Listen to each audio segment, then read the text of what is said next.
And welcome to அரசியல்பேட்டை. வணக்கம் sir. Sir, TVK சார்பில் நேற்று மகாபலிபுரத்தில் கரூரில் உயிரிழந்த குடும்பத்தினரை வரவழைச்சு அவங்க கிட்ட மன்னிப்பு கேட்டாரு அப்படின்ட்டுலாம் சொன்னாங்க. ஆனால் அதுக்கான எந்த ப்ரூஃபுமே வெளியே வரல அப்படின்னு தான் சொல்லுவேன். ஏன்னா காலில் விழுந்து மன்னிப்பு கேட்டாரு, அழுதாரு, கதர்னாரு அப்படின்லாம் சொல்றாங்க. வெறும் சொல்லப்படுது. இந்த தகவல் தான் வெளியே வர தவிர அப்படின்ட்டு நடந்த மாதிரியான எந்த விஷயமும் வெளியே வரல. அது ஒரு பக்கம். இத்தனை பேர் ஒரு பக்கம் வந்தாலும் அவங்களுக்கும் அதே கிரேஸ் தான். விஜயை பார்க்கணும் அப்படின்ற அந்த எண்ணத்துல தான் அவங்களாம் கிளம்பி வந்திருக்காங்கன்றது நல்லாவே தெரிஞ்சுக்க முடியுது. அதை தாண்டி அந்த அரசியல் அறிவோ, விஜய் அரசியல் வந்தா பயங்கரம் அந்த மாதிரி எந்த ஒரு இதுவும் இல்லை. பியோர்லி ஒரு நடிகரை பார்க்கணும் அப்படின்ற எண்ணத்துல தான் எல்லாரும் கிளம்பி வந்திருக்காங்கன்றது இருக்கு. இருந்தாலும் ஒரு குடும்பத்தை சேர்ந்தவங்க மட்டும், 2 குடும்பம் சொல்லப்படுது, ஒருத்தவங்க மட்டும் வெளிப்படையா வெளில பேசியிருக்காங்க. நீங்க கொடுத்த அந்த 20 லட்சமும் வேணாம், நீங்க எங்களை கூப்பிட்டு ஆறுதல் எங்களுக்கு கொடுக்குறதும் வேணாம். எங்க வீட்டுல இருந்து ஒருத்தங்க இறந்துருக்காங்க அப்படின்னா நீங்களே என் வீட்டுக்கு வந்திருக்கணும், என் வீட்டுக்கு எனக்கு ஆறுதல் சொல்லணும்னா இப்படி சொல்லியிருந்திருக்கணும். அது என்ன நாங்க உங்ககிட்ட இருந்து ஆறுதல் வாங்குறது? இது தெரிஞ்சோடனே எங்களுக்கு 20 லட்சமும் வேணான்றதை நான் திருப்பி போட்டேன்றாங்க. அந்த 20 லட்சம் போடும்போது விஜயும் உங்களை சந்திப்பாருமா, இப்போதைக்கு இந்த பணத்தை வச்சுக்கோங்கன்னு சொன்னதால் தான் நான் இந்த பணம் வாங்கினேன், ஆனா விஜய் வரல அப்படின்னும் போது எனக்கு அந்த பணமே தேவையில்லை அப்படின்ட்டு தன்மானத்தோட நடந்துகிட்ட ஒரு விஷயமும் பார்க்க முடியுது சார். தமிழ் மக்கள், அதுவும் எளிய மக்கள், ஒரு அரசியல் புரிதலற்ற மக்கள் தான் அன்றைக்கு கூடிய கூட்டம். அரசியல் உள்ள மக்கள்னா அவர்கள் ஒரு சம்பவம் நடந்தபோது அல்லது இந்த சம்பவம் மாதிரி இந்த மாதிரியான ஒரு சிக்கல் இருக்குன்னா அவங்க நெருக்கடிச்சு போயிருக்க மாட்டாங்க. பக்தர்கள் இந்த மாதிரி ஒரு கல்ட்டு மனப்பான்மையோடு உள்ளவங்க மட்டும்தான் இந்த மாதிரியான ஒரு இடத்துக்கு போகிறது. அவர்களே ஒரு நோக்கம் ஒருத்தரை பார்க்குறவங்க மட்டும்தான் இருக்கணுமே தவிர வேறு எதுவும் இருக்காது. அது அது தான் ஒரு வேறு எதுவுமே கிடையாது. அவர் என்ன பேச போகிறாரு, செய்தி நம்ம எடுத்து கேட்கணும், அவர் எதை பற்றி பேச போகிறாரு, யாரை விமர்சிக்க அதெல்லாம் கிடையாது. அவரை பார்க்கணும் அப்படிங்கிற ஒரு ரசிக மனப்பான்மை. ஸோ இந்த காரணத்துக்காக தான் அவங்க கூட்டினாங்க. இதுதான் மதுரையில் நடந்த அவர்களுடைய 2வது மாநில மாநாடுன்னு சொல்லப்பட்டதில் ஒரு ரேம்பாக் போனோடனே ஒட்டுமொத்த கூட்டமும் கலைஞ்சி போனது. அது வரைக்கும் ட்ரோன் ஷாட்லாம் காட்டிகிட்டு இருந்தவங்கலாம் உடனே ஒரு மேடைக்கு போய் நின்று அதை காட்டினாங்க. ஏன்னா கூட்டம் அந்த ஊர் மக்கள், மதுரை நகரை சேர்ந்த மக்கள் தான் அங்கே வந்திருந்தாங்க. இவரை பார்த்துட்டு கிளம்பிட்டாங்க. ஸோ இது மாதிரியான ஒரு அவருக்கான அந்த ஃபேன்ஸுக்கான ஒரு ரசிகர்கள் கூட்டம் இருக்குது அப்படிங்கிறதுக்காக தான் அந்த கூட்டங்கள்லாம் வந்தது. அதில் ஒரு விபத்து, அந்த விபத்து ஏன் ஏற்பட்டதுங்கிறதுக்கான விசாரணையெல்லாம் போயிட்டுருக்கு. நமக்கும் தெரியும், நம்ம கண்ணால் பார்க்கணும். அதுக்கு முன்பாக நடந்த ஒவ்வொரு நிகழ்ச்சியுமே இது போன்ற ஏதாவது ஒரு சிக்கலில் போய் முடியுங்கிற மாதிரி தான் இருந்தது. இவர்களும் பார்த்திங்கன்னா சென்னை வடசென்னையும் திருவள்ளூர் தான் அந்த தேதியில் செப்டம்பர் 27 முடிவு பண்ணியிருந்தாங்க. ஆனால் செப்டம்பர் 25ஆம் தேதி தான் கரூர் போலீஸில் போய் அனுமதி கேட்குறாங்க. அதுக்கு முன்பாகவே என்ன பிரச்சாரம் பண்ணிக்கிட்டு இருந்தாங்கன்னா, எங்களுக்கு அனுமதி மறுக்கப்படுகிறது, எங்களுக்கு ரொம்ப நெருக்குதல் கொடுக்கப்படுது, ஆளுங்கட்சி எங்களுக்கு எதிராக எங்களை எதிர்கட்சியாக பார்க்கிறது அப்படிங்கிறது சமூக வலைத்தளத்திலையும் மற்ற இடங்கள்லையும் அவர்கள் தரப்பில் பேசுபொருளாக இருந்தது. ஆனால் எங்கேயுமே நெருக்கடியெல்லாம் எதுவுமே கொடுக்க வழக்கமாக என்னென்ன காவல்துறை நிபந்தனை விதிப்பாங்களோ, ஒரு இப்போ நாளைக்கு திமுக பொதுக்கூட்டம் நடந்தாலும் என்ன நிபந்தனை விதிப்பாங்க அந்த நிபந்தனை தான். முதல் முறையாக உங்களுக்கு இது போன்ற விஷயங்களை போய் கேட்கும்போது அது இதாக இருக்கே தவிர, இதுதான் எல்லா ஒரு சொல்கிறாங்க எஸ்ஓபின்னு சொல்லி, ஸ்டாண்டர்ட் ஆப்ரேட்டிங் ப்ரொசீஜர், இதுதான் ஏற்கனவே இருக்கிறது. ஸோ அதன் அடிப்படையில் தான் காவல்துறை சொன்னாங்க. அதையே இவங்க எங்களை போட்ட வேணும்னே இப்படிலாம் அலக்கழிக்கிறாங்கிற மாதிரி சொன்னாங்க. அதற்கு பிறகு போதிய அவகாசம் இல்லாமல் திடீர்னு இவங்க தேதியை மாற்றிட்டு சென்னையில் இருக்கக்கூடிய வட சென்னையிலையும் திருவள்ளூர்லையும் பண்ண வேண்டியதை கரூர்லையும் நாமக்கல்லையும் பண்ணுறோம் அப்படின்னு சொல்லிட்டு தேதியை கேட்குறாங்க. ஏற்கனவே ஒரு அரசியல் செய்து கொண்டு இருக்கிறார்கள் காரணத்துக்காக காவல்துறையினரும் குறிப்பிட்ட நிபந்தனைகளை விதித்து நீங்கள் இத்தனை மணிக்கு வந்துட்டு போயிடணும்னு சொல்லி பர்மிஷன் கொடுக்குறாங்க. ஏன்னா இன்னும் எதுக்காக அவ்வளோ சீக்கிரம் கொடுத்ததுக்கான காரணம்னா, இதற்கு முன்பாக 2-3 இடங்கள் நடத்தி பார்த்துட்டாங்க. திருச்சியில், மற்ற நாகப்பட்டினம், திருவாரூர் இந்த பகுதியிலலாம் அவங்க நடத்தியிருக்காங்க. ஸோ அதனால் ஓரளவுக்கு உங்களுக்கு அனுபவம் வந்திருக்கும் அப்படிங்கிற அடிப்படையில் சொல்லி இந்த நிபந்தனைகள்லாம் ஃபாலோ பண்ணுங்கன்னு சொல்லி கொடுக்குறாங்க. அவர்களும் குழந்தைகள் இதெல்லாம் கூட்டிகிட்டு வராதிங்கன்னு சொல்லியிருக்காங்க. அதற்கு பிறகும் நடந்தது இந்த இன்சிடெண்ட். இந்த இன்சிடெண்ட்டுக்கு அப்புறம் எல்லாரும் என்ன மாதிரினா, ஒரு நிகழ்ச்சியில் தமிழ்நாட்டு மக்கள் ஒரு சம்பவம் நடந்துருச்சுன்னு ஒரு அதிர்ச்சியாக இருக்கும்போது, அதற்கு பிறகு இவர்கள் நடந்து கொண்ட விதம், உடனே அந்த இடத்த விட்டு யாருமே இல்லை, பொறுப்பாளர்கள் கூட கிடையாது, இவர்களை நம்பி தான் அந்த மக்கள் கூட்டினாங்க. அந்த பொறுப்பாளர்கள் கூட எஸ்கேப் ஆகி ஓடி போயிட்டாங்க. கட்சி தலைவர் ஃப்ளைட் ஏறி சென்னை ஓடியான்ட்டார், மற்றவர்கள் தலைமறைவாயிட்டாங்க. இதுதான் நடந்தது. அதற்கு பிறகு நடந்தது செய்திகள் எல்லாத்தையும் தெரியும். அதுக்கு அரசு 10 லட்ச ரூபாய் அறிவித்தது. முதலமைச்சர் உடனடியாக கரூர் சென்று பார்வையிட்டது. மற்ற அமைச்சர்கள் உடனடியாக அங்கே சொன்னது. துணை முதலமைச்சர் வந்து வெளிநாட்டிலேருந்து உடனடியாக வந்துட்டு போய் பார்த்தது. எல்லாமே நடந்தது. இவ்வளவும் நடந்ததுக்கு பிறகு வந்து இவர் வந்து 20 லட்ச ரூபா அறிவிக்கிறாரு. அந்த அறிவிப்பு வந்து ஒரு அறிக்கையாக வருது. அப்புறம் 2 நாள் கழிச்சு ஒரு வீடியோ போடுறாரு. அதில் வந்து அந்த வீடியோ வந்து மிக மிக அற்பத்தனமான ஒரு வீடியோ. அதாவது முதலமைச்சர் வந்து பழி வாங்குறாரு அப்படின்னு சொன்னால், ஒரு சம்பவம் நடந்தால் 40 உயிர்கள் போயிருக்கு, 41 உயிர் போயிருக்குன்னா அதுக்கு வந்து ஒரு விசாரணை நடத்துவாங்க, வழக்கு பதிவு பண்ணுவாங்க. விசாரணையில் வந்து அந்த வழக்கு யார் பேர்லாம் வழக்கு பதிவு செய்யப்பட்டுருக்கோ அவர்கள் வந்து தங்களுடைய இதை சொல்லணும். அதுக்கு பிறகு விசாரணையில் அதுக்கப்புறம் வெளியில் வரணும். ஆனால் இவங்க என்ன பண்ணுறாங்க, அது அந்த சாதாரண ஒரு சட்ட நடவடிக்கையே அரசியல் பழி வாங்குறது மாதிரி வந்து சொன்னார். 41 உயிர்களை கொண்டு விட்டு அந்த எந்த விதமான இதுவும் இல்லாமல் அதில் கூட அரசியல் பண்ண வேண்டிய ஒரு வீடியோ மாதிரி ஒன்று வெளியிட்டார்.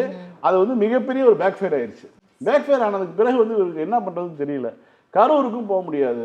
இவருக்கு வந்து உள்ளே இருக்கக்கூடிய குற்ற உணர்ச்சி அறுக்குது. கரூரில் அதை தாண்டி என்னென்னா இவர் வந்து ஒரு கோமான் இல்லையா. கரூரில் ஒவ்வொருத்தருடைய வீடு வந்து குடிசை வீடாக இருக்குது, ஒருத்தர் வீடு ரொம்ப சந்துக்குள்ளே போக வேண்டியதாக இருக்குது. இதுக்குள்ளெல்லாம் எப்படி இவரை கூட்டிகிட்டு போகிறது? இவருக்கு வந்து எந்த விதமான டிஸ்டர்ப், ஏன்னா ரசிகர்களே வந்து பக்கத்தில் வரக்கூடாதுன்னு சொல்லி கம்பியில் கிரீஸ் தரவர கூட்டம் வந்து அந்த கூட்டம். அப்படி இருக்கும்போது இவங்க பிளான் என்ன பண்ணுறாங்க, அப்போ வந்து என்ன வழக்கம் போல் என்ன பண்ணுவாங்க, எல்லாரையும் வெளியூர்லேருந்து கூப்பிட்டு பனையூரில் வந்து சந்திப்பார் இல்லையா. அதே மாதிரி இறந்தவர்களுடைய குடும்பத்தையும் வந்து நேற்று நம்ம பேசுகிற மாதிரி தான் வந்து வர சொல்லி சந்திக்க வச்சுருக்காரு. இது நடந்திருக்குது.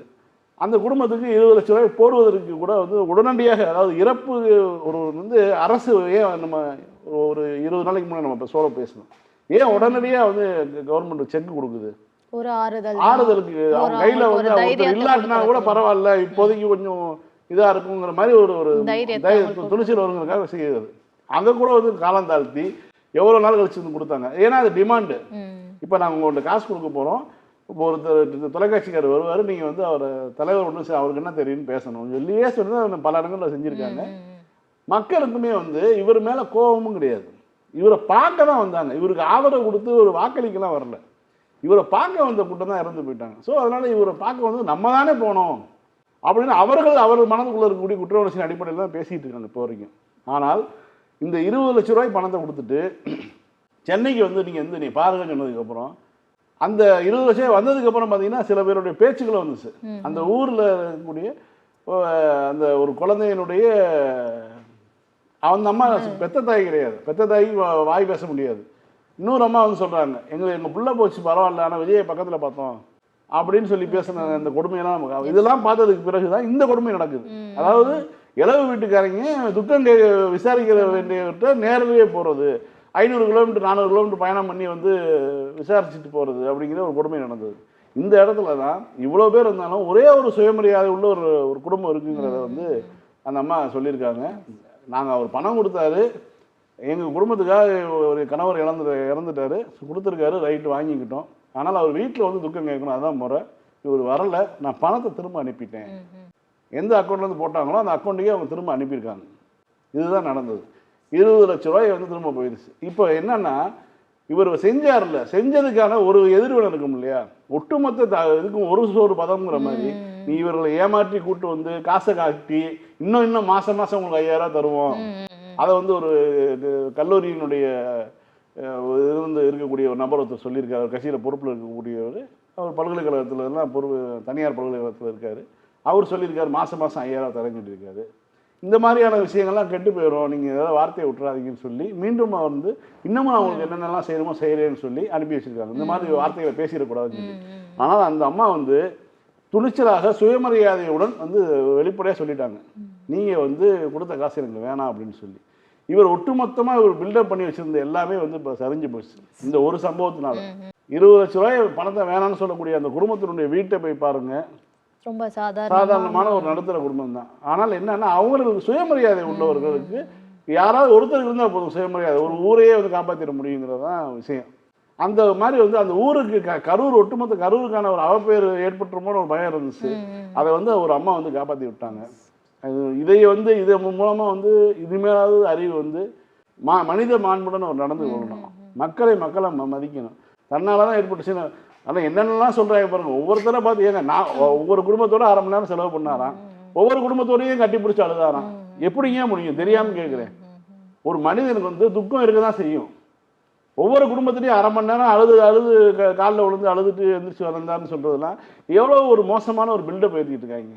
அரசியல் இதெல்லாம் தேவையா? மன்னிப்பு கேட்டார் மனிதரான வெளிப்படையா பண்ணுங்க. அப்படின்ற மாதிரி நீங்க மன்னிப்பு கேட்குறீங்க இல்லைங்க, உங்களுக்கு மனசாட்சி படி வந்து மன்னிப்பு கேட்கணும், உங்க மனசாட்சி உறுத்துது இல்லை, மன்னிப்பை வெளிப்படையா கேளுங்க. அவ்வளோ பேரை நிப்பாட்டி வச்சு கேட்கறதுல உன்னுடைய இமேஜ் தான் கூடும். நீ அந்த மன்னிப்பு கேட்டு உன்னுடைய ஹீரோ இமேஜ் டிஸ்டர்ப் ஆயிருங்கிறதுக்காக நீ ரூமுக்குள்ள கூட்டிட்டு போய் வச்சு கேட்கறேங்கிறதும் கேட்டதுக்கு என்ன ஆதாரம் இருக்கு? தகவல் இதுதான் தகவல். கேட்டால் அவர் வந்து மனசு ரொம்ப கலங்கி போயிருக்காரு. என்ற 40 பேர் இறந்த ஒரு குடும்பங்களை கூட்டு வச்சிருந்தா அப்புறம் நீ யாருனால சம்பவம் நடந்துன்னு தெரியாது, அப்புறம் கலங்காம என்ன பண்ணும்? ஆனால் பொது வெளியில் ஒன்றால் வந்து நிற்க முடியல இன்னைக்கு வரைக்கும். அதாவது என்ன செய்தாலும் இவர் செய்த குற்ற உணர்ச்சி என்பது அவரை தூங்க விடாது. தூங்கலன்னு சொன்னாருன்னு தகவல் சொல்றாங்க, தூங்கவே முடியாதுங்கிறது தான் உண்மை. அடுத்ததா இந்த எஸ்ஐஆர் அப்படின்ற ஒரு மிகப்பெரிய பிரச்சனை இங்க தமிழ்நாட்டு மக்களுடைய அந்த வாக்குரிமையை குடியுரிமையை வந்து பறிக்கக்கூடிய ஒரு செயலா தான் வந்து இது பார்க்கப்படுது. அடுத்து ஒரு 12 மாநிலங்களுக்கு வந்து எஸ்ஐஆர் வந்து நாங்க பண்ண போறோம் அப்படின்னு சொல்லியிருக்காங்க. அதுல முதன்மையா தமிழ்நாட்டை தான் அவங்க குறி வச்சிருக்காங்க அப்படின்னு சொல்லணும். சரி, இவங்க முன்னாடியே வந்து அந்த என்ஆர்சி சிஏஏ திட்டம்லாம் கொண்டு வந்தாங்க, பயங்கரமான எதிர்ப்பை வந்து தமிழ்நாட்டு கொடுத்துச்சுன்னு அதனுடைய வேற ஒரு வேர்ஷனா தான் இந்த எஸ்ஐஆர் வந்து இருக்கும் அப்படின்றது. ஏன்னா அவங்களுக்கு தேவையே வந்து அந்த சிறுபான்மையினர் பட்டியலினத்தை சேர்ந்தவர்கள் அவங்களெல்லாம் வந்து அந்த வாக்குரிமையில இருந்து நீக்கணும் அப்படின்றது தான். சிஏஏ கூட அதானே, குடியுரிமை சட்டம், நீங்க எங்கேருந்து வந்தீங்களோ அவங்க கிளம்புங்கன்ற மாதிரி இருந்தது. அதோட வேற ஒரு வேர்ஷன் மாதிரி இது தெரியுதா? பட் எதுவா இருந்தாலுமே நாங்க வந்து அதை எதிர்கொள்வோம், வலிமையோடு எதிர்கொள்வோம் அப்படின்ட்டு முதலமைச்சர் அவர்கள் வந்து சொல்லியிருக்காங்க. கூடுதலா சார், இவங்க வந்து குறி வச்சிருக்கிறது எல்லாமே வந்து பாஜக ஆளாத மாநிலங்கள் தான். இப்போ அஸ்ஸாம்லயும் அடுத்து வந்து எலெக்ஷன் வரப்போகுது. ஆனா அஸ்ஸாமுக்கு வந்து எஸ்ஐஆர் பத்தி வந்து பேசவே இல்லை, போவே இல்லை. அஸ்ஸாமுக்கு வந்து எஸ்ஐஆர் இல்லை அப்படிங்கிறதுக்கான காரணம் வந்து அங்கே என்ஆர்சி கொண்டு வரதுக்கான திட்டத்தில் இருக்காங்க. ஏன்னா அங்கே பக்கத்து நாடுகள்லேருந்து, பர்மாவிலேருந்து, பங்களாதேஷ்லேருந்து நிறைய பேர் அங்கே உள்ள குடியேறியிருக்காங்க. அஸ்ஸாமியர்களை விட வந்து பங்களாதேஷ்காரங்க அதிகமாக இருக்காங்க, இஸ்லாமியர்கள் அதிகமாக இருக்காங்கன்னு ஒரு பரப்புரையில் தான் வந்து அந்த ஆட்சியை பிடித்தாங்க பாஜக. ஸோ பாஜக ஆளக்கூடிய மாநிலமான அஸ்ஸாமில் அவர்கள் வந்து என்ஆர்சி நாங்கள் கொண்டு வர இருக்கிறோம், அதனால் வந்து இப்போதைக்கு எஸ்ஐஆர் இது அதை முடிச்சதுக்கப்புறம் எஸ்ஐஆர் கொண்டு வந்துக்கலாம் அப்படின்னு சொல்லி தகவலாக சொல்கிறாங்க. பொதுவாக இந்த எஸ்ஐஆர் என்பது தமிழ்நாடு போன்ற பாஜக ஆளாத மாநிலங்கள் மீது ஒன்றிய அரசை கையில் வைத்திருக்கக்கூடிய பாஜக தொடுத்திருக்கக்கூடிய போர் அப்படி தான் நம்ம எடுத்துக்கணும். இது வந்து 2001 இதே மாதிரியான ஒரு தீவிர திருத்தம் கொண்டு வந்தாங்க, ஸ்பெஷல் இதே மாதிரி ஒரு 2001 கொண்டு வந்தாங்க. அதற்கு பிறகு தேர்தல் வந்தது. ஆனால் அப்போ அதற்கும் இதற்குமான வேறுபாடு என்ன? அந்த ஒரு 2024 வருஷத்துக்கு முன்னாடி கொண்டு வந்தாங்களே, அதுக்கும் இதுக்கு என்ன வேறுபாடு அப்படிங்கிறதுனா இப்போ வந்து இவர்கள் என்ன செய்கிறார்கள்ங்கிறதே தெரிய மாட்டேங்குது. அது அப்போ வெளிப்படையாக இருந்தது. நீதிமன்றத்துக்கு அன்றைக்கி வழக்கெல்லாம் பெருசாக ஒன்றும் வரல, விமர்சனங்களும் வரல. யாரெல்லாம் வந்து அதற்கு இப்போ புதிதாக பதிகிறாங்களோ அவங்களுக்கு டாக்குமெண்ட் கேட்டாங்க, அதன் அடிப்படையில் வந்து பதிஞ்சுக்கிட்டாங்க. இதுதான். இப்போ தமிழ்நாட்டில் வந்து நீங்கள் எஸ்ஐஆரில் வந்து தமிழ்நாட்டில் வெளிமாநிலத்தை சேர்ந்தவர்கள் யார் இருக்க போகிறாங்களா? தமிழ்நாட்டில் வெளிநாட்டை சேர்ந்தவர்கள் யார் இருக்க போகிறாங்களா? அப்போ வெளிமாநிலத்தை சேர்ந்தவர்கள்லாம் இங்கே இருக்கக்கூடிய தொழிலாளர்கள் அங்கே வந்திருக்கலாம், அவர்கள் வந்து இங்கே வாக்காளர்களாக பதிவு செய்யலாம். அது ஒரு நேற்றை கூட பேசலாம், அது ஒரு விமர்சனத்துக்குரிய பகுதி. ஆனால் இங்கே இருக்கக்கூடிய வாக்குகளை நீக்கம் செய்வது அதுதான் வந்து இவர்களுடைய மிகப்பெரிய உள்நோக்கமாக இருக்குது. முதலமைச்சர் நீங்கள் சொல்லியிருக்காரு, ஏன்னா எனது வாக்குச்சாவடி வெற்றி சாவடிங்கிறதுக்கான அர்த்தம் என்னென்னா இன்னையிலேருந்து வேலையை ஆரம்பிக்கிறோம் அப்படிங்கிறது தான் வந்து விஷயம். முதலமைச்சர் சொன்ன விஷயத்துக்கான காரணம் இவர்கள் முழுக்க இந்த நீக்கம் சரியான டாக்குமெண்ட் இல்லைன்னு சொல்லிட்டு யாரெல்லாம் திமுகவுக்கு வாக்களிக்கக்கூடிய வாக்காளர்களாக இருக்கிறார்கள், பாஜக எதிர்ப்பு வாக்குகள் எங்கெல்லாம் இருக்குது, அவர்களை வந்து தகுதி நீக்கம் செய்யப்படும். இப்போ நீதிமன்றத்தில் வழக்கு இருக்கு, இந்த எஸ்ஐஆருக்கு எதிராக உச்சநீதிமன்றத்தில் வழக்கு நிலுவையில் இருக்கு. இப்போ பீகாருக்கு மட்டும்தான் வந்து இது கொடுத்துருக்காங்க, நடைமுறைப்படுத்திக்கிங்க, ஏன்னா தேர்தல் நெருங்கி வந்துருச்சு, அதனால் அதை நீங்கள் நடத்திக்கிங்கன்னு சொல்லி. மற்றபடி வந்து இறுதி தீர்ப்பு வரலை, தீர்ப்பு வரப்போகுது.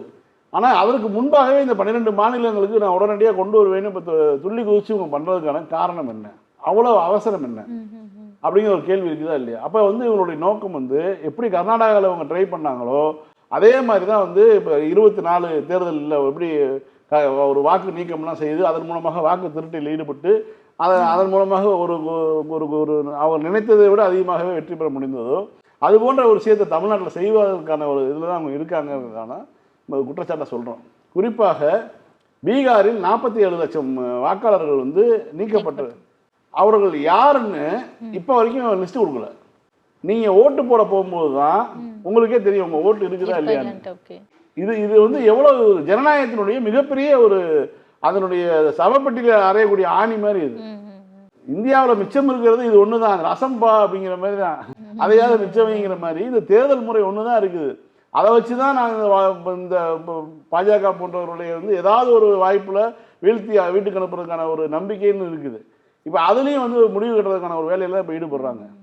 இப்போ நீங்கள் 47 லட்சம் பேர் வந்து பீகாரில் நீக்கி வச்சிருக்காங்கல்ல, இப்போ வரைக்கும் பட்டியல் வரல. அதுல மீதி இருக்கிற வாக்காளர் கூட வந்து ஒரு வீட்டுல வந்து 122 பேர் வந்து இருக்கிற மாதிரி அவங்க பண்ணியிருக்கதும், பேர் வந்து வேற ஏதோ இருக்கும், அப்புறம் பிளாட்ஃபார்ம்ல வந்து படுத்துட்டு இருக்காங்க, அவங்களுக்கு வந்து நீங்க கொடுத்துருக்காது. அதுக்கு என்ன சொல்றாங்கன்னா, நாங்க வந்து பீகார் எஸ்ஐஆருக்கு பிறகு பல விஷயங்களை நாங்கள் கற்றுக்கொண்டோம், அதனால வந்து இந்த 12 மாநிலத்தையும் மக்களையும் ஒரு தேர்தல் 244 தொகுதி உள்ள ஒரு மாநிலத்தினுடைய தேர்தலில் நான் குளறுபடியெல்லாம் இருக்குது, நாங்க எடுத்த இந்த வாக்காளர் வாக்காளருக்கான இதுல வந்து பட்டியலில் குளறுபடிகள் இருக்கிறது உண்மைதான், அதன் மூலம் பல்வேறு விஷயங்களை நாங்கள் கற்றுக்கொண்டோம், அடுத்தடுத்த மாநிலங்களை சரி பண்ணிடுவோம்னா அப்ப அந்த தேர்தல் நடக்கணுமா கூடாதா? இது எவ்வளவு பெரிய அநியாயம் இல்லையா? ஏங்க ஒரு 47 லட்சம் பேர் ஓட்டு போட முடியாது அப்படின்னா என்ன காரணம், எதுக்காக நீக்கினீங்கன்னு காரணத்தை சொல்லலை, பட்டியலை வெளியிடல. இதுக்கு பிறகு வந்து நீங்கள் வந்து கேட்டால் நீங்கள் ஆதார் கார்டு எடுத்துகிட்டு வரலாம், உங்கள் வாக்கு இருந்தால் நீங்கள் ஓட்டு போட்டு போகலாம் அப்படின்னா எவ்வளோ பெரிய ஒரு மிகப்பெரிய ஒரு பேரிடியை அங்கே வந்து ஜனநாயகத்தின் மீது வந்து தேர்தல் கமிஷன் செலுத்தியிருக்கிறது அப்படின்னு சொல்லலாம். தமிழ்நாடு குறிப்பாக திமுக எதையுமே வந்து முன்னுணர்ந்து செய்யும். எப்படி வந்து இந்தியாவினுடைய பல்வேறு திட்டங்கள் வந்து மாநிலங்களுக்கு பொருந்தாதுன்னு எதிர்த்து நிற்குது, புதிய கல்விக் கொள்கையா தமிழ்நாட்டுக்கு தேவையில்லைன்னு எதிர்த்து நிற்குது இல்லையா, இது மாதிரியான பல விஷயங்களில் திமுக எப்படி முன்வந்து செயல்படுமோ அதே மாதிரி தான் நம்மளுடைய முதலமைச்சர் இந்த இன்னைக்கு நடந்த கூட்டத்திலேயும் தெளிவாக சொல்லியிருக்காரு. நம்ம வந்து முதல் வேலை கண்ணும் கருத்துமாக இவர்கள் வந்து மிகப்பெரிய அளவில் வந்து ஒரு வாக்குத்திருத்தல் ஈடுபட இருக்கிறார்கள், அதை கண்காணிப்பதும் அதை சட்ட ரீதியாக எதிர்கொள்வதும் கூட்டணி கட்சிகள் துணையோடு வந்து அது வந்து எப்படி அது வந்து சந்திக்கணுமோ அதை சந்திக்கணும், அந்த வேலையில் நம்ம ஈடுபடுவோம்னு சொல்லியிருக்காரு. நேற்றைக்கு கூட்டணி கட்சிகள் கூட்டமும் நடந்திருக்குது, நவம்பர் 4 இங்கே துவங்க போகிறேன்னு சொல்லியிருக்காங்க. ஸோ இவங்களுடைய துவக்கத்துக்கு பிறகு என்னவெல்லாம் பண்ண போகிறாங்க, ஏன்னா அவங்க பட்டியல் வந்து வெளியிறது பிப்ரவரி 7 இறுதி வாக்காளர் பட்டியல்னு சொல்லியிருக்காங்க. இவர்கள் முதல்ல யாரெல்லாம் நீக்க போகிறாங்கிற ஒரு விஷயம் இருக்குல்ல. இல்லை இது எப்படி இருக்குன்னா, வீட்டுக்கு போவாங்க, வீட்டில் போய் விசாரிக்கும் போது வேலைக்கு போயிருக்காங்க, இல்லாட்டி ஊரில் இல்லைனாலும் ஓகே இல்லை அப்படின்ட்டு போட்டுருவாங்களோ அப்படின்ற மாதிரி அதற்கான வாய்ப்புகள் இருக்குது. பெண்கள் அதிகம் வேலைக்கு செல்லக்கூடிய மாநிலம் தமிழ்நாடு. 40% பெண்கள், அதாவது 100ல் 40% பெண்கள் வந்து வேலைக்கு போகிறாங்க, ஆண்கள் வேலைக்கு போகிறாங்க. அப்போ வீடுகளில் யார் இருப்பாங்க?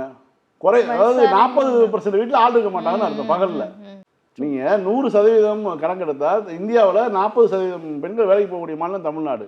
அப்போ ஆண்களும் வேலைக்கு போயிடுறாங்க. அப்போ வந்து சராசரியாக 40 விழுக்காடு வீடுகளில் பகலில் ஆள் இருக்க மாட்டாங்க. அப்போ இவங்க அது போன்ற ஒரு செயலில் ஈடுபட போகிறாங்களா, அல்லது ஞாயிற்றுக்கிழமை மட்டும்தான் வந்து வரப்போகிறாங்கன்னா, ஞாயிற்றுக்கிழமை எத்தனை ஞாயிற்றுக்கிழமை இருக்குது தமிழ்நாடு முழுக்க? நீங்கள் அத்தனை ஞாயிற்றுக்கிழமையில் முடிக்க முடியுமா? நீங்கள் பிப்ரவரி 7 வந்து நான் வந்து முடிச்சு கொடுக்குறேன்னு சொல்லியிருக்கீங்க. இப்போ ஆக மொத்தம் இந்த பிரச்சனை என்பது மிகப்பெரிய ஒரு போரை பாஜக ஆளாத மாநிலங்கள் மீது இந்த ஒன்றிய அரசு, அதாவது ஒன்றியத்தை ஆளக்கூடிய பாஜக அரசு தொடுத்திருக்குதுன்னு நம்ம எடுத்துக்க முடியும். கண்டிப்பாக திமுக வந்து எதிராக களத்தில் இறங்கி இருக்குது. நிச்சயமாக ஜனநாயகத்தை காப்பாற்றக்கூடிய விஷயத்தில் வந்து திமுக வெற்றி பெறும் தான் சொல்ல முடியும். அதாவது எஸ்ஐஆர்ன்றது வந்து ஜனநாயகத்தை படுகொலை செய்யக்கூடிய ஒரு விஷயமா வந்து பார்க்கப்படுது அப்படின்னாலும், அதிமுக இதுக்கு வந்து மனப்பூர்வமான வரவேற்பை நாங்கள் கொடுக்குறோம்னு சொல்றாங்களே. ஜெயக்குமார்லாம் வந்து இதை நான் மனசார ஏத்துக்கிறேன் அப்படின்ட்டுலாம் சொல்றாரு. வேற வழி என்னங்க இருக்கு அவங்களுக்கு? இதுக்கு எதிராக உங்களால் பேச முடியுமா? அதிமுகவுக்கு எந்த ஒரு இதுவுமே கிடையாது. கிட்டத்தட்ட ஒரு ஒரு அடிமைக்கு சங்கிலி போட்டு கட்டப்பட்ட அடிமைகளுடைய நிலைமை என்னவோ அதே நிலைமை தான். அவர் ஏதாவது பேசினார்னா அடுத்த நிமிஷம் வந்து சிறைவாசம் தான் நடக்க ஆரம்பிக்கும், ரைடு வரும். அதுவும் எப்படின்னா யாருக்கு வலிக்கணும். இப்போ எடப்பாடி பழனிசாமி வீட்டில் ரைடு வந்தால் எடப்பாடி பழனிசாமி பிரச்சனை இல்லை, அவர் எதிர்கொண்டு இது அரசியல் நடவடிக்கைன்னு கருத்து பேசலாம். அவர் சம்பந்தி வீட்டில் ரைடு போச்சுன்னா மருமக கண்ணை கசக்கிட்டு நின்னா மகன் வந்து பிரச்சனை பண்ணுவார்ல. அப்படி எங்கே அடித்தா எங்கே வலிக்கும்னு பாஜகவுக்கு தெரியும். அப்போ அதெல்லாம் வந்து ஒரு கண்ணு முன்னாடி வந்து போகுமா இல்லையா? அதாவது இன்னொன்று, அதிமுக என்பதே ஒன்றிய அரசு யாராக இருந்தாலும் அவர்களுக்கு கூஜா தூக்கக்கூடிய கட்சியாக அரங்கப்பட்டது தான் அது. அன்றையிலேருந்து இன்றைக்கு வரைக்கும், எம்ஜிஆர் காலத்துலேருந்து இன்றைக்கு வரைக்கும் வந்து அப்படிதான் நடந்துட்டு இருக்கு. ஜெயலலிதா கூட எதிர்ப்பு காட்டுற மாதிரி காட்டுவாங்களே தவிர, அவர்களும் பெரும்பாலான காலகட்டத்தில் ஒன்றிய அரசில் யாராக இருந்த காங்கிரஸ் ஆட்சி காலத்தில் இருந்தாங்கன்னா அவங்கள்ட்ட இருந்திருக்காங்க. அவங்களுடைய ஆட்சி காலத்தில் என்னென்னா இயற்கை அந்த வாய்ப்பை வழங்கலை. அதாவது அதிமுக எதிரான ஒரு காங்கிரஸ் ஆட்சி காலம் நடந்தது, அதிமுக எதிரான பாஜக ஆட்சி காலம்லாம் நடந்தது. அதனால வந்து அவர்கள் எதிர்க்க வேண்டிய கட்டாயத்தில் இருந்தாங்களே தவிர மாநில சுயாட்சி அடிப்படையில் தான் ஜெயலலிதா எதுக்கெல்லாம் கிடையாது. அதே மாதிரி தான் பார்த்தீங்கன்னா எடப்பாடி பழனிசாமி அது வந்து எம்ஜிஆரை விட ஜெயலலிதாவை விட ஒரு இப்படி கூடுதலாகவே ஒட்டுமொத்தமாக கட்சியை வந்து நல்ல வேலையை சொல்லுங்கன்னு சொல்லி துண்டை போட்டு வித்துட்டாரு. முடிஞ்சு போச்சு. ஏங்க ஒரு அனைத்து இந்தியா அதாவது தமிழ்நாட்டுக்கான ஒரு கட்சியாக இருக்குது, திமுக வந்து பிரிஞ்சு வச்சிருக்க கட்சியாக இருக்குது. ஒரு ஒரு விஷயத்தை கொண்டு வராங்கன்னா அதில் என்ன, அதில் வந்து நல்லது நடக்க போகுது கெடுதல் நடக்க போகுதுன்னு ஒரு விரிவாக சொல்லணும். இவர் என்ன சொல்கிறாங்கன்னா திமுக வந்து ஈரோடு இடைத்தேர்தலில் நாங்கள் வந்து குற்றம் சொன்னோம், திமுக இது பண்ணும்போது செய்யலை. அப்போ யார் வந்து தேர்தல் கமிஷன் யாராக இருந்தது? திமுக தேர்தல் நடந்துச்சு. ஈரோடு இடைத்தேர்தல் யார் நடத்துனது? இந்திய தேர்தல் ஆணையம் தமிழ்நாட்டில் அதுக்கான தேர்தல் இருக்குது, அவங்க தான் நடத்துகிறாங்க இடைத்தேர்தலை. அப்போ நாங்கள் வந்து சொன்னோம், அப்போல்லாம் வந்து வாக்காளர் நீக்கம்லாம் பண்ணி இருந்தது, இறந்து போன ஒரு 8000 வாக்குகளை சேர்த்து வச்சுருந்தாங்க அப்படிலாம் வந்து சொல்லிட்டு ஆகவே வந்து இந்த இது வந்து மனப்பூர்வமாக வரவேற்கணுங்கிறாங்க. இதை விட வந்து ஒரு சவர்க்கர்த்தனம் வந்து வேறு எதுவுமே கிடையாது. அதிமுக பேசாமல் முதல்ல நல்ல வேலையாக கட்சியை கொண்டு போய் பாஜகவில் சேர்த்துட்டு நயினா நாகேந்திரனுக்கு கீழே ஏதாவது ஒரு பொறுப்பு கிடைச்சா வாங்கிட்டு எடப்பாடி பழனிசாமி இருக்கலாம். இதுக்கு ஜெயக்குமார் அல்லது எடப்பாடிக்கெல்லாம் வந்து எந்த வேலையும் இல்லை. இவங்க பாஜகவுடைய ஊதுகுலாக செயல்படுவதற்கு கட்சி வச்சுக்க தேவையே இல்லை. அந்த கரை போட்ட வேஸ்ட்டு பேசாமல் நேராக போய் பாஜகவில் சேர்ந்துடுறது ரொம்ப நல்லது. இப்போ நீங்க ஈரோடு தேர்தல் பத்தி சொன்னீங்க, அதே மாதிரி தான் விக்கிரவாண்டியிலுமே இடைத்தேர்தல் வந்து நடந்துச்சு. நிறைய ஓட்டுகள் வித்தியாசத்திலே 67,700 ஓட்டுகள் வித்தியாசத்துல அன்னியூர் சிவா அவர்கள் வந்து வெற்றி பெற்றாங்க. அந்த வெற்றியுமே வந்து ஏத்துக்க முடியாது அப்படின்னு சொல்லிட்டு உயர்நீதிமன்றத்துல வந்து வழக்கு போட்டாங்க. அது தள்ளுபடியானோடனே உச்சநீதிமன்றத்திலே வழக்கு போட்டாங்க. இப்போ வந்து அவருடைய வெற்றி வந்து செல்லக்கூடியதுதான் அப்படின்ற ஒரு தீர்ப்பு வந்து வந்திருக்கு.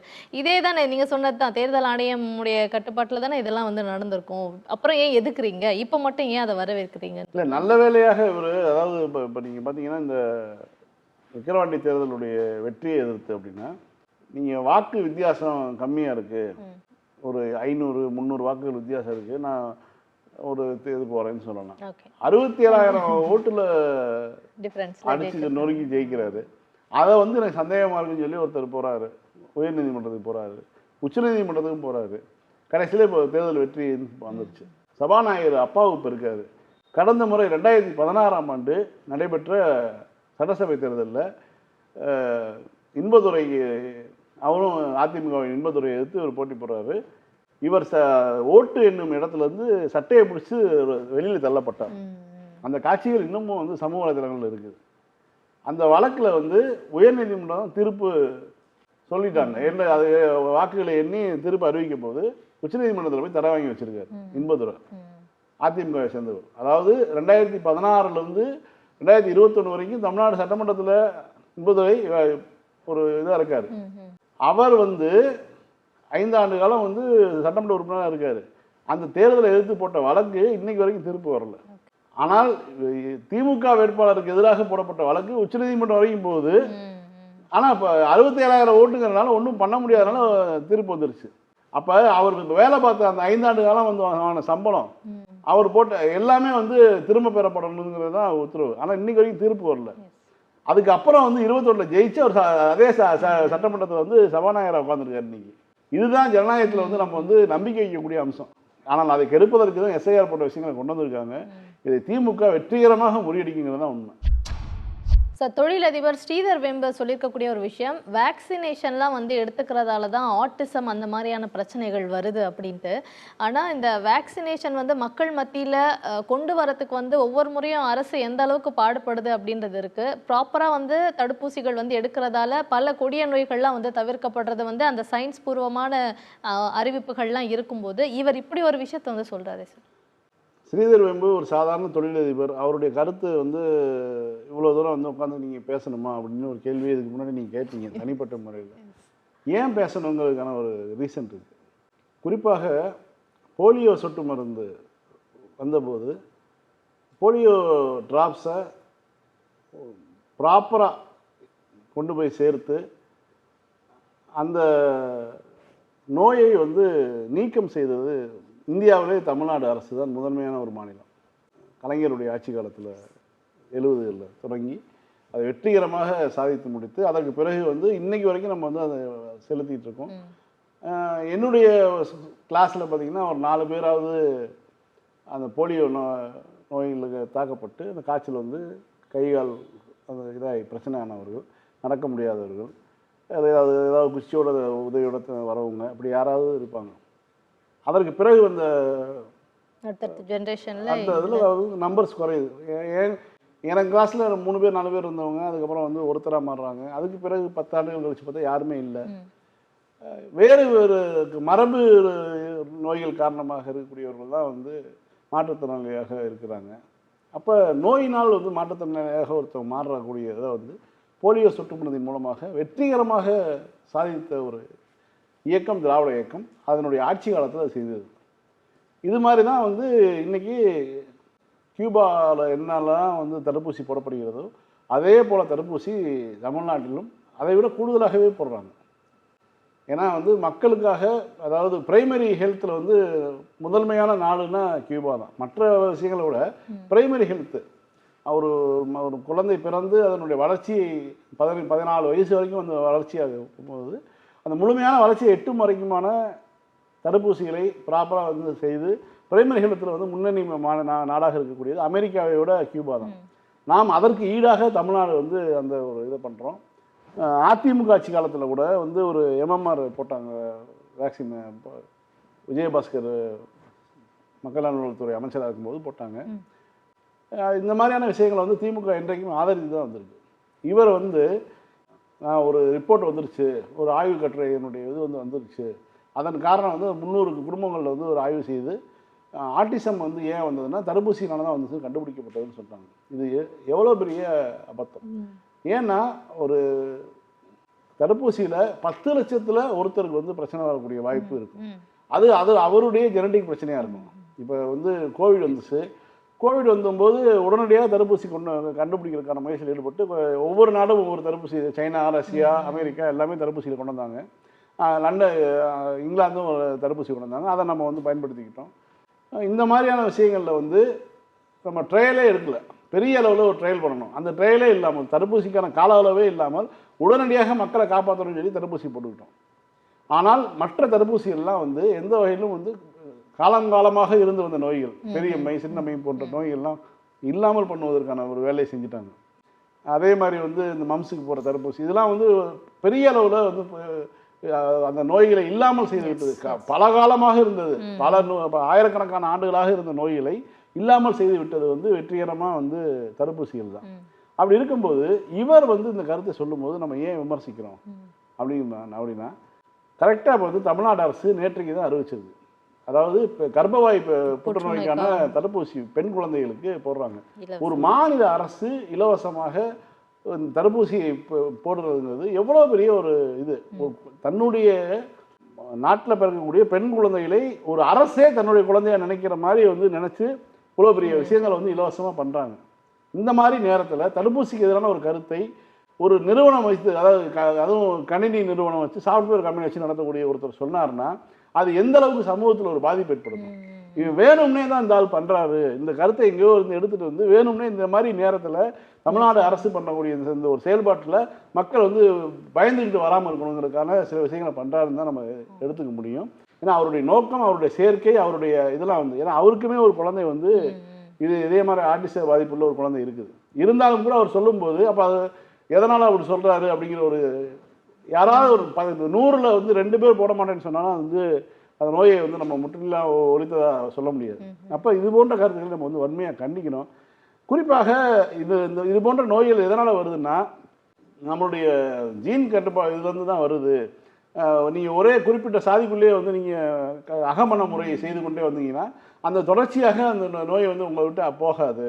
அதனால தான் வந்து அந்த மாதிரியான கருத்துகளும் வந்து அறிவியல் ரீதியாக சொல்கிறாங்க டாக்டர்ஸ். இவர் எப்படி வந்து ஒரு ரிப்போர்ட் தூக்கிட்டு வராரோ அதே மாதிரி நவீன மருத்துவத்தில் என்ன சொல்கிறாங்கன்னா அகமண முறையை தவிருங்க, நீங்கள் வந்து வெளியில் கல்யாணம் பண்ணுங்க, அந்நிய சம்பந்தம் பண்ணிக்கிங்க, அக்கா மகளை கல்யாணம் பண்ணுறது, மாமை மகளை கல்யாணம் பண்ணுறது, இந்த மாதிரியான விஷயங்களை வந்து செய்யாதீங்க அப்படிங்கிறது தான் சொல்கிறாங்க. ஸோ அதெல்லாம் அதுவும் வந்து ஒரு காரணமாக சொல்கிறாங்க. அது வந்து நிறையா இவர் 300 பேருக்கு தான் சொல்கிறாரு. அவங்க வந்து 30 லட்சம் இது வச்சுருக்காங்க, அதுக்கான ஆதாரங்களை வச்சுருக்காங்க. இப்போ அதை பற்றிலாம் அவர் பேசணும். ஆனால் இவர் வந்து கரெக்டாக தமிழ்நாடு அரசு ஒரு விஷயத்தை செய்ய போகும்போது மட்டும் தடுப்பூசிக்கு எதிராக ஒரு கருத்தை சொல்கிறாருன்னா இதுதான் வந்து விஷம் என்பது. ரொம்ப நாளைக்கு இதே நிகழ்ச்சியில் சந்திப்போம். மீண்டும் நாளை மாலை 6:30 மணிக்கு அரசியல் பேட்டை நிகழ்ச்சியில் சந்திக்கலாம். நன்றி.